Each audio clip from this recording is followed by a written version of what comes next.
वरां नामी एक दूर दराज गांव के करीब एक पुराना और वीरान घर था जिसे कोई भी देखने की जरात न करता। लोगों का मानना था कि ये घर आसीब ज़दा है, एक ऐसी जगह जहां जाने से सबके जिस्म में बेअंतहा खौफ की लहर दौड़ जाती। गांव के बासियों में ये कहानियां आम थीं कि उस घर की खिड़कियों में साए हरकत करते हैं और जंगल की खामोशी में सरगोशियां गूंजती हैं। ऐसा लगता था जैसे ये घर जिंदा है, देख रहा है और इंतजार कर रहा है। एक रात आरिफ नामी एक नौजवान वरां गांव पहुंचा।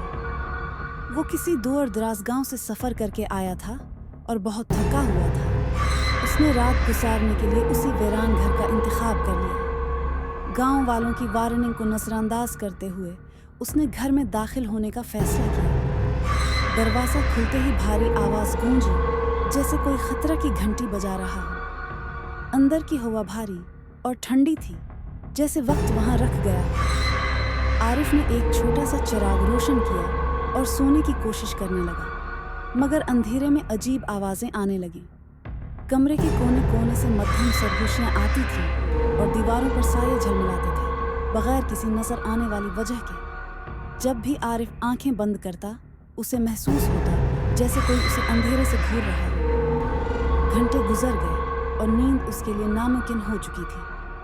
आखिरकार खौफ से मजबूर होकर वो हटा देता है। इन सरगोशियों का मार्क्स जानने के लिए घर की तलाशी लेने लगा। चलते चलते वो एक पुरानी गर्द से भरी हुई आईना के सामने पहुंचा, जिस पर एक सियाह कपड़ा डाला हुआ था। तजस्सुस ने उसे घेर लिया और उसने कपड़ा हटा दिया। आईने में उसे अपनी अक्स के बजाय दूसरे लोगों के धुंधले, मुड़े तड़े चेहरे दिखाई दिए, चेहरे जिन पर अजियत के आसार थे और उनके मुन्ना खुले हुए थे, जैसे वो खामोशी में चीख रहे हों।